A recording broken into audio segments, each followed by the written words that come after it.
do this so there's more of Ethan's for the rest of this world. So Ethan.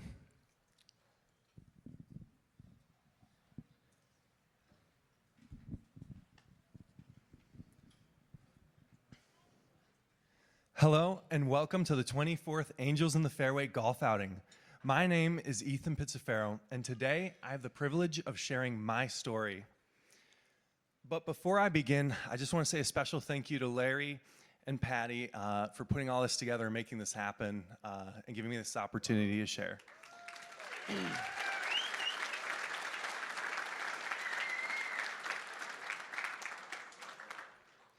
In November 2017, I was a 17-year-old kid walking into the doctor's office.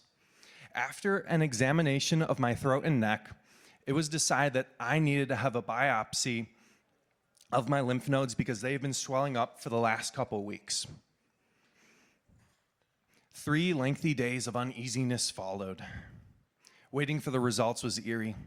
I prepared for the worst, hoping to be wrong.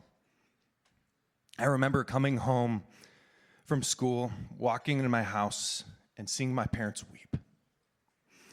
It was in this moment I knew my battle with cancer had just begun. After thorough testing, my diagnosis was T-cell lymphoblastic leukemia, a rare and aggressive form of blood cancer that is notorious for high relapse rates among children and adolescents. I had cancer in my neck, my chest, and my blood. I felt like I was given a death sentence. I went from thinking about college, ACTs, SATs, to fighting for my life. This challenged everything I knew and believed. My Christian faith in Jesus was a key aspect that was challenged. I grew up going to church, reading the Bible, but am I going to lean into my faith or abandon it? I'm glad to share that I rose to the occasion and leaned into my faith, and it was my faith in Jesus that guided me through the toughest times.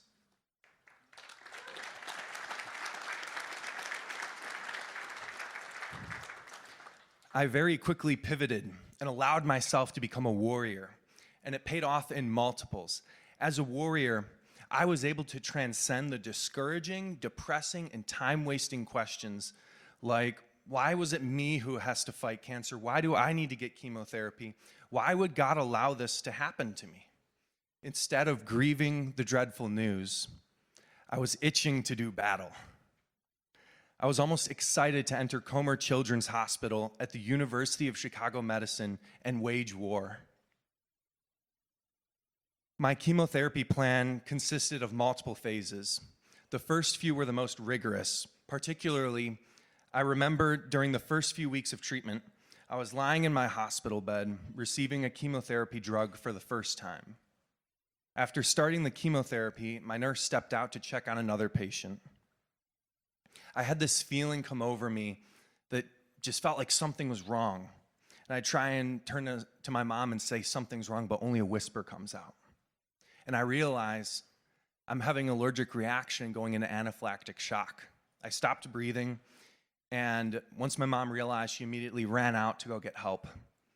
And I had this moment for about 30 seconds at most, where I was just alone. And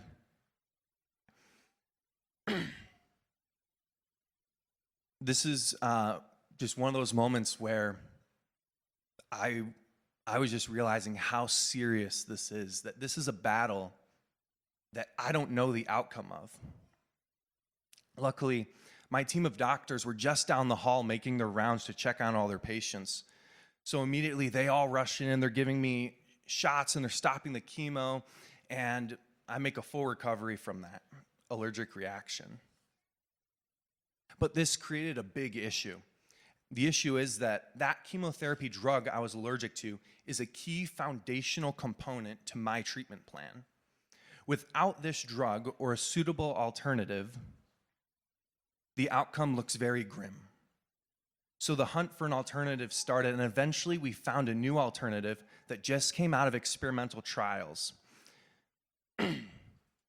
This drug was called nelarabine. After some complications, I was able to get the drug and continue on my treatment plan. The thing I didn't know at the time is that the results for Nelarabine were so good that they stopped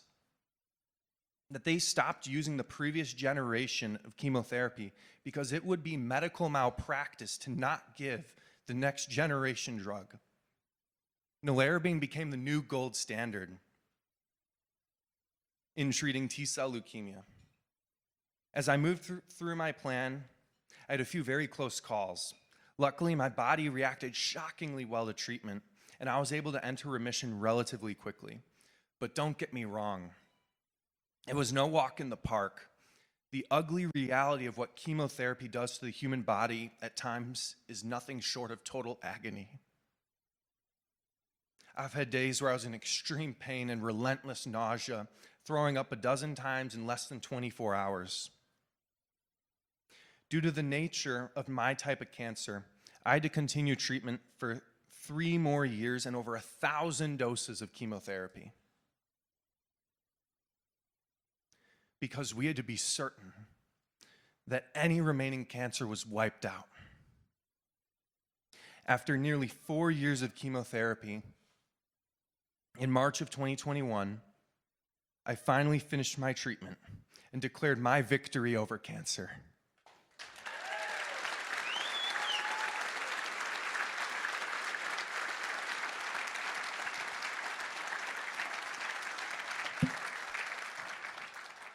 I praise God and give him all the glory.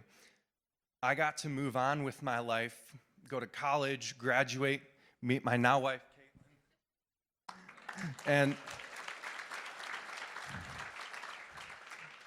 the thing I realize as I've reflected on my battle over the years is how I'm one of the lucky ones. Meeting Larry and Patty, I realized that not only they, but all of you have helped me. Over the last 24 years, you have funded research that led to the exact life-saving advancements in treatment that I received. Nelarabine is just one example of your dedication to saving lives.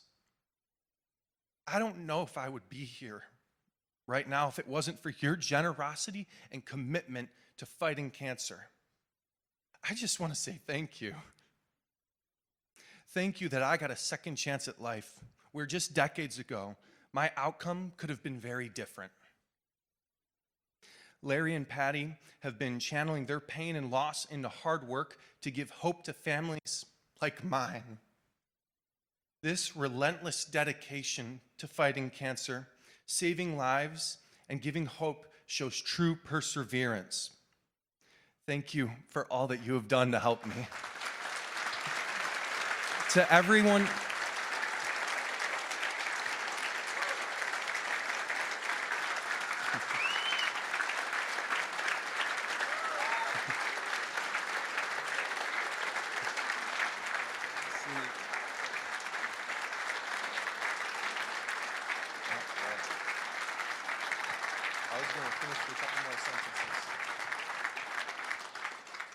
to all of you here tonight, because of your generosity, I'm not just a survivor. I'm a living testament to the impact you're making. From the bottom of my heart, thank you, and may God bless each of you as we continue this fight together.